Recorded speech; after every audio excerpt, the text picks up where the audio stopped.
Welcome back Payel story ভ্লগে তোমাদের সবাইকে স্বাগত। আশা করি তোমরা সবাই ভালো আছো। আজকে রোববার প্রায় বেলা 12টা মতো বাজে। আজ রান্নাঘরে শুক্তোর তোড়জোড় হচ্ছে, তবে কাঁচা পেঁপেটা পাইনি, আর সেই সঙ্গে বলেছিলাম খানিকটা রাঙালু নিয়ে আসতে, ওইটাও পাইনি জানো তো। যাকে মোটামুটি আর সব জিনিসপত্র তো রয়েছে, ওই দিয়ে ভাবলাম জলদি শুক্তো বানিয়ে নিই। অনেক দিন খাওয়া হয় না, আর বিগত কয়েকদিন যাবৎ আমার যে কী হয়েছে কোনো কিছুই যেন খেতে ইচ্ছা করছে না জানো তো। এই দেখি আজ এই শুক্তোটা বানালে পরে ওই খানিকটা উচ্ছে সজনাটা এইগুলো খেলে পরে যদি মুখটা একটু ছাড়ে, খুব মনে হচ্ছে জানো তো ওই পাট পাতার বড়া খাই। এইখানে আর পাট পাতা কোথায় পাবো? যে হিরককে বলেছি ও এক গাদা উচ্ছে আর সজনাটা এনে দিয়েছে যেন। মিক্সিতে বেশ খানিকটা সর্ষে পোস্ত আর সেই সঙ্গে গোটা ধনে আর দুটো তেজপাতা দিয়ে ব্লেন্ড করে নিয়েছি। এবার এক এক করে ভাজতে বসিয়ে দিই। একটু বেশি করে তেল দিলাম, এতগুলো সবজি ভাজতেও তো হবে। তবে প্রথমেই উচ্ছেটা ভেজে নেব, না হলে পরে কিন্তু পুরো তিতকুটে হয়ে যাবে। উচ্ছেগুলোকে এই লম্বা সরু ফালি করে কেটে নিয়েছি, একদম কড়া করে প্রথমে আলাদা করে ভেজে তুলে রাখবো। আজ রোববার হলেও পুরোটাই নিরামিষ। গতকালের বেশ খানিকটা বাঁধাকপি ছিল, সেই সঙ্গে আজকে ছোলার ডাল করেছি, এই এখন শুক্তো আর খানিকটা আলু ভেজেছি। মোটামুটি এই দিয়ে আজকে হয়ে যাবে। একটু তাড়াতাড়ি করছি, আজ সোসাইটিতে সত্যনারায়ণ পুজো আছে, ওইখানেই যাব। দেখেছো, গল্প করতে করতে ঝটপট উচ্ছেগুলো ভাজা হয়ে গেল। তোমরা যখনই রান্নাটা করবে অবশ্যই খেয়াল রাখবে প্রথমেই উচ্ছেগুলোকে এরকম কড়া করে ভেজে তুলে রাখবে, আর ওই একই তেলে বড়িগুলো দিয়ে দেবে। তেলটা তো আর ব্যবহার করা যাবে না, বড়িগুলো দিয়ে একবারে ভাজা হয়ে গেল। গেলবার যখন কলকাতায় গেলাম ফেরার পথে এক প্যাকেট বড়ি কিনে এনেছিলাম। মে মাসে যখন আমার ননদরা এলো, ওরাও দেখলাম হাতে করে 2 প্যাকেট নিয়ে এসছে। তবে সবই প্রায় শেষের দিকে। এবার আগে থেকে ঠিকই করে রেখেছি, আর কিছু আনি না আনি 2 প্যাকেট রাঁধুনি নিয়ে আসবো। এখানে বোধহয় পাওয়া যায় না জানো তো, আজ অব্দি তো চোখেই পড়েনি। মোটামুটি যা সবজি কেটেছি হয়ে যাবে। এই কাঁচকলাটা কেটে হলুদ জলে ফেলে রেখেছিলাম। দেখি এই সব একসঙ্গে ভাজতে বসিয়ে দিই, ফোড়নটা না হয় পরে দেবো। একটু হলুদ আর নুন দিয়ে একেবারে বসিয়ে দিই। আর এই হতেও তো বেশ খানিকটা সময় লাগবে। সবজিগুলো একটু ভালো করে না ভাজা হলে পরে রান্নার টেস্টটাও যেন ঠিকঠাক হয় না। একটু ঘি দিয়ে ভাজতে পারলে আরও ভালো হতো। ছোটোবেলায় মনে পড়ে মাকে দেখতাম বাড়িতে খানিকটা করে ডালডা এনে রাখতো। সে মনে আছে? হলুদ কৌটোগুলো যে বিশেষ বিশেষ রান্নায় মাকে দেখতাম ওই 1 চামচ করে ডালডা দিয়ে দিত সাথে। বেশ খানিকটা সাদা সর্ষে ফোড়ন দিয়ে আরেক দফা ভালো করে ভেজে নিয়েছি।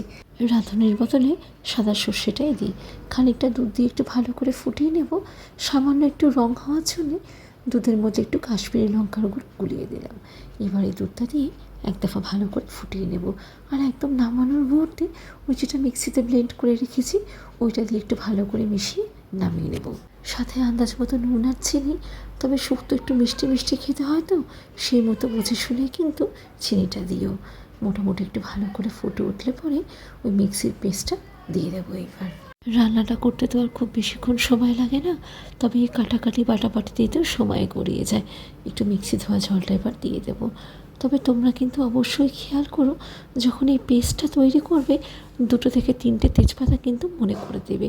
এত সুন্দর একটা ফ্লেভার হয়, আর তার সঙ্গে সেই রকম টেস্ট। আন্দাজ মতো নুন আর চিনিটা দিয়ে একেবারে ফুটিয়ে নিয়ে একটু চেখে নামিয়ে নেব। গরম ভাতে খানিকটা ঘি আর তার সঙ্গে শুক্তো, কী যে অসাধারণ খেতে লাগে বলো। তবে ঘিয়ের কথাটা বলাতে মনটা একটু খারাপ হয়ে গেল। তোমাদেরকে তো আগের অনেক ভ্লগে বলেছিলাম ভদোদরা থেকে একজন ভদ্রলোক আসে। উনি আমাদের এখানের জন্যে কচু শাক, কচুরলতি, হাঁসের ডিম, কাসুন্দি, ঘি আরও টুকটাক যেগুলো আমরা এখানে সচরাচর পাই না ওইগুলো নিয়ে আসতেন। বিগত বেশ কয়েক মাস যাবৎ উনি আসাই বন্ধ করে দিয়েছেন। কি জানি কী হয়েছে। আগে তো কি সুন্দর হোয়াটসঅ্যাপ গ্রুপে মেসেজ দিত, এই সময় আসবো, এই জিনিসপত্রগুলো আনছি, লোকেশন, টাইম সব কিছু বলে দিত। সাডেনলি সব কিছুই বন্ধ হয়ে গেল। গ্রুপটা অবশ্য রয়েছে, মাঝে মাঝে উনি অন্যান্য মেসেজ দেন, কিন্তু এখানে আসার কথা আর বলেনই না। এই যে ঘিটা একটু পড়ে রয়েছে, ওই যেটুকু ছিল দিয়ে দিতেই হবে, আর কিছু করার নেই। রান্নাটা মনে হচ্ছে ভালোই হয়েছে। একটু চেখে দেখলাম নুন মিষ্টিও ঠিকঠাকই আছে। প্রায় বেলা 1:45 মতো বাজে। এবার ভাতটা বসাবো। সাধারণত ছুটির দিনে ভাতটা একদম শেষেই তৈরি করি। সকালবেলায় অবশ্য চালটা ভিজিয়ে রেখে দিই, সেই মতো কি ওই 1-2 ফুট দিলে পরে ঝটপট ভাতটা হয়ে যায়। টুকটাক এখনও বেশ খানিকটা কাজ বাকি রয়েছে। এই ভাতটা হয়ে গেলে পরে গ্যাস ট্যাসগুলো একেবারে পরিষ্কার করে রান্নাঘর থেকে বেরোবো। এই করতে করতেই দেখো না প্রায় 2:30 মতো বেজে গেল। এখন বেলা 3টে বাজে, এই এখন খেতে বসছি। এই ছুটির দিনগুলোতে যেন আরও দেরি হয়। সংসারে কি কাজ কম?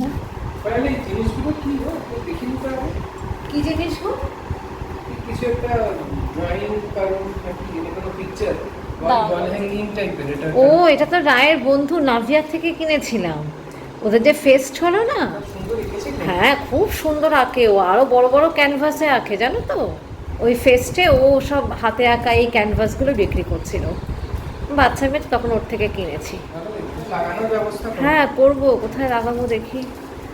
আর একটা কি বলছিলে? ক্যান্ডেলটা কি সাথে কি কেনা নাকি?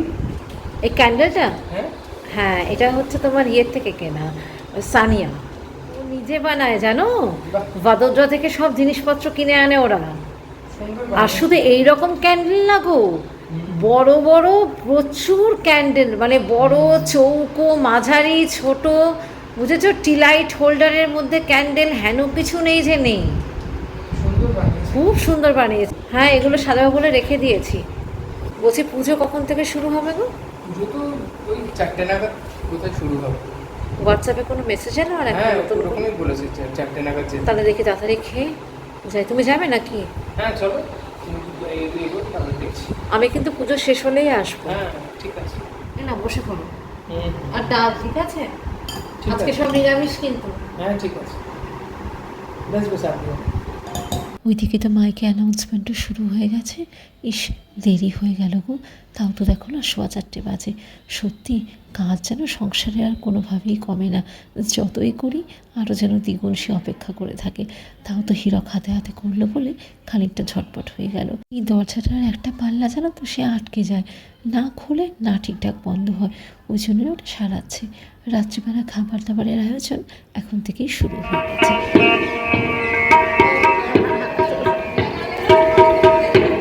ইস, যদি একটু আগে আসতে পারতাম ভালো হতো। পুজোর কাজ তো একটু হাতে হাতে করলে পরেও ভালো লাগে। মোটামুটি সব আয়োজন তৈরি হয়ে গেছে। দেখি আমি একটু সিঁদুরের টিপ নিয়ে ওই একটা কোণ ধরে বসে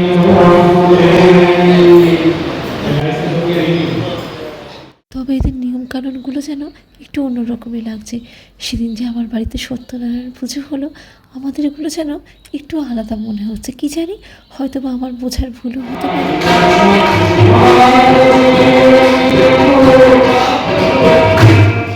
যিনি চেয়ারে বসে রয়েছেন উনি আমাদের মন্দিরের মহারাজজি।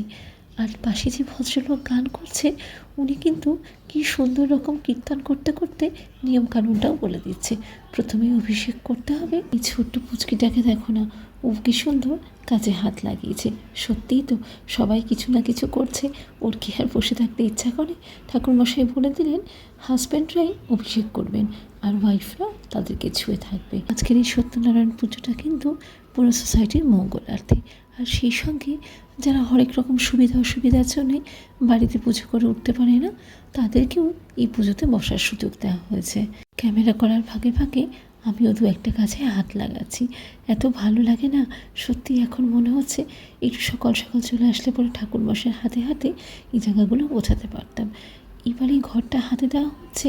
আর এই দেখো না, ঠাকুরমশাই বলছেন অ্যান্টি ক্লকওয়াইজ হাজব্যান্ডের মাথার উপরে 2বার ঘোরাতে হবে। এই নিয়মটা কিন্তু কখনো দেখিনি বা জানিও না। সত্যি কথাই তো, কত যে নিয়মকানুন রয়েছে আমরা কি আর সব জানি? আর মানতে গেলে তো সে একেবারে অনেক কিছুই মানতে হয়। মাঝে মাঝে যখন ফেসবুকের ভিডিওগুলো চোখে পড়ে, এক একজনকে দেখি কত নিয়মকানুন বলে, নিজেই তখন কনফিউজড লাগে কোনটা পালন করার মতো, কোনটা যে সত্যি।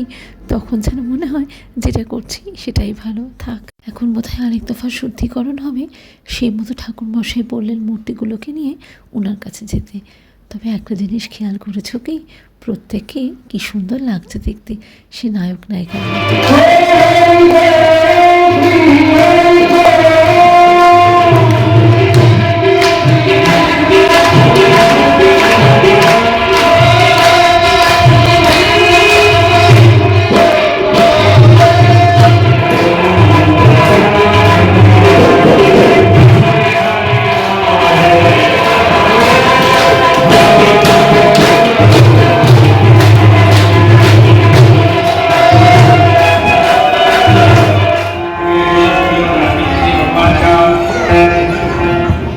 এবার আরতি হলে পরেই হয়ে যায়, সেই মতো সবাইকেই একত্রিত হতে বলা হলো।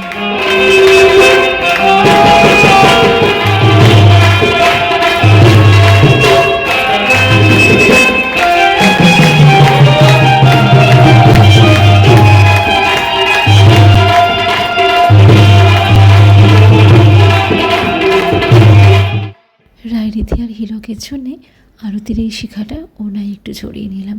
ঠাকুর সবাইকে ভালো রেখো, সবার মঙ্গল করো, সবাই যেন সুস্থ থাকে। দেখি এবার হাতে হাতে প্রসাদটা একটু বিলি করে দিই। আজকের ভিডিওটাও এই অবধি। সবাই ভালো থেকো, সাবধানে থেকো। আবার পরে দেখা হবে। টাটা।